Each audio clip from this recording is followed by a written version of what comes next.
It's a crazy thing that these scripts are written 2 years in advance, and if there are any dovetails like that, it's pretty coincidental to a large part. It was just it seemed natural, and getting to play in that world was very easy. But don't say it. Seemed natural.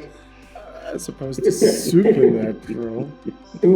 I'm sorry. If you base something exclusively on one person or two people, it becomes quite two-dimensional. Very small minority of people that came up that sort of idolized the character, and they really got the wrong end of the stick because he's quite obviously the bad guy. Understanding that his moral compass is probably non-existent at this point. And that it's his own compass. Yeah. No, it's and a shout out to that barber shop because it still looks great today.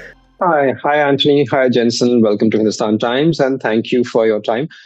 I gotta say one thing about this show, and of course, that when I was growing up, Simpsons used to be something that used to predict the future, and now the boys are doing that too. And particularly, without revealing anything, Antony, your character is talking about a video which might be AI, which might not be AI, and it has 6 fingers and everything, which literally just happened a week ago with the world leader. How are you guys doing the Nostradamus thing? Well, I wish it was me, but it's not. He's not here, unfortunately. Eric, that writes the show, you'd have to talk to him about that. But look, it's a crazy thing that these scripts are written 2 years in advance, and if there are any dovetails like that, it's pretty coincidental to a large part. But Eric's the man to talk about that. But it's been an interesting show in that respect. Jensen, you have your mates from Supernatural this season with you. Did you ever go Sam and Cass instead of their names in here while you were shooting, or? I think there was one take where we did we tried that out, and it was a complete disaster. So we were like, no, let's not do that. Let's just keep with what we got hired to do. But listen, we are still very close. All of us, we're very we see each other all the time. We talk to each other all the time. So getting back on a set together was it was obviously very familiar, but it was just it seemed natural, and getting to play in that world was very easy. But don't say it. Seemed natural. As opposed to supernatural. I'm sorry. I'm too immature to miss that. It's just low-hanging fruit for this guy. Yeah, but that's my favorite to eat.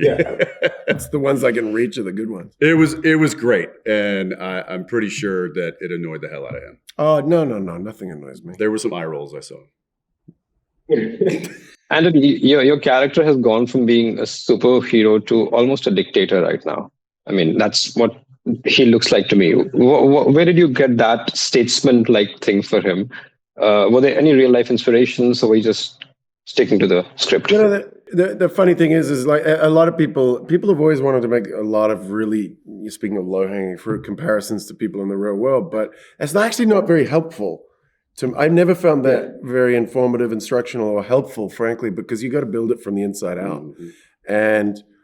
And if you do base things, and this is just me talking, and to each their own, unless it is literally you're doing a biopic. Right. If you base something exclusively on one person or two people, it becomes quite two-dimensional. And I never wanted it to be that. So everything from my perspective has come from within me, and me trying to do what I can with the writing that's been provided to me.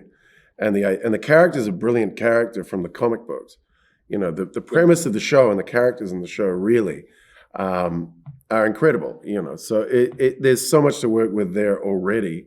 And then it's really about keeping it, to my way of thinking, as authentic as it can possibly be. So for me, it was really an exercise in serving the writing, and we were just lucky that the writing team is fantastic. They are fantastic, yeah. But I have something to ask, that there are a lot of people who still feel Homelander is a good guy. And it just cracks me up every time I read that. How do you address that? Like, is it, I mean, I give it to your wonderful acting as well. But what's that like to see a character that you're playing as a bad guy is being a hero to so many people? What's that like? I think there was a small. I'm not completely aware of what you're talking about. Other than a few years ago, there was a few people, very small minority of people that came up that sort of idolized the character, and they really got the wrong end of the stick because he's quite obviously the bad guy. I've never looked at him as the bad guy. And I think maybe that's why people have sort of responded the way that they have, where people love to hate him, but also have some sense of understanding of why he is, hurt people. Right. But he has been hurt, and thus he does hurt people. And I think, we've never tried to redeem the character or make him sympathetic, but we have tried to explain who he is and why he is who he is. And I think that there's a level of authenticity in that we've managed to hit on that strikes a chord with people one way or another. But, and that's quite kind of one of the fun things is to take people like on a journey that's not just always, what he's going to do when he comes on screen. It's going to be bad. You don't know where the character's going to go. And oftentimes I don't know where I'm going to go when I go on set. So it's been a fantastic ride in that respect. Jensen, something similar for you. I mean, Soldier Boy is a glamorous character. If I say glamorous, I don't mean it like physically, but he's a very enticing character. How do you play him? Because you can't judge him, of course, because you're playing them, but the moral compass and where it stands. What's that line like?